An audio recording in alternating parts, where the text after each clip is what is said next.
Okay, an update on the monstera. You might be able to hear the bubbling of the water everywhere.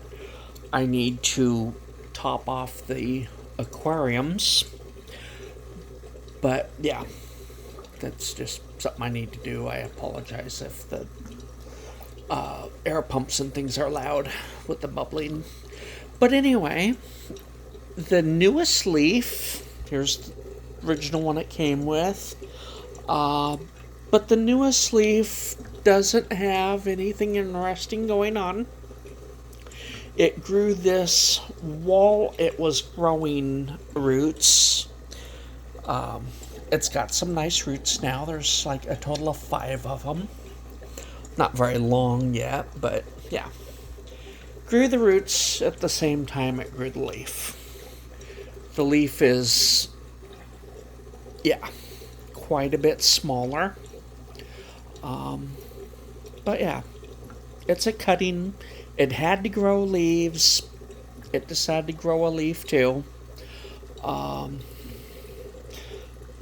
leaf that should be preceding it, that stem died. I just don't think it. I think the leaf was too young to deal with now being a cutting, so it died. It had fenestrations, at least fenestrations. But because it is now a cutting, it's lost them in the newest leaf.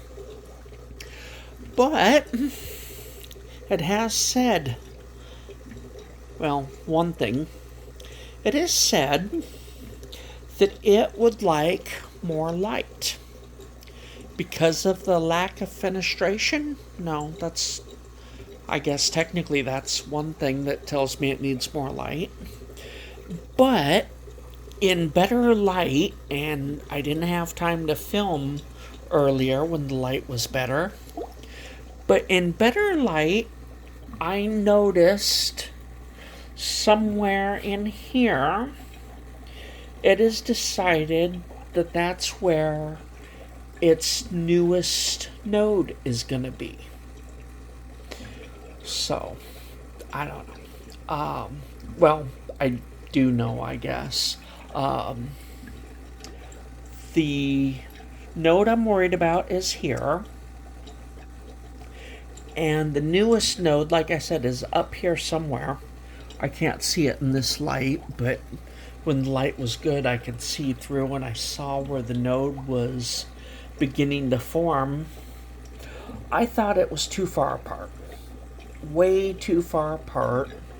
So, between that and the lack of fenestration, which I think is mostly from being a cutting, but the node being too high has got me thinking there's not enough light. It's not even happy, not even content with the amount of light it's getting.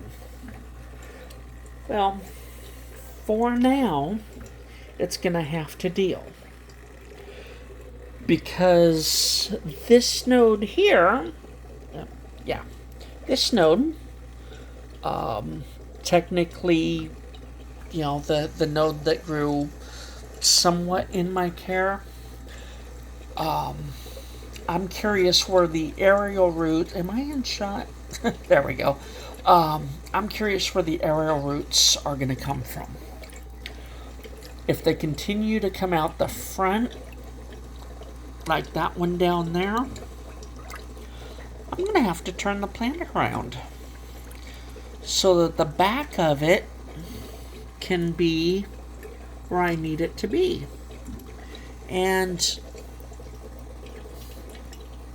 looking at it, it kind of looks like the phone seems to show a root coming out just right above that node, like it's trying to press out, from where that leaf is dying back, which tells me I'm going to have to turn the plant around. But I'm going to wait for it to be obvious, and then I may turn the plant around. so that at least I can, start getting it trained onto that backing, which isn't going to work long term either, but yeah. I want to have the back and the front of the plant sorted first. And once I get that sorted, I will decide what I'm going to do about the light. So, yeah. That, I suppose, is the update on the monstera that I'm affectionately calling Monty, I think I said. Okay. Talk to you next time.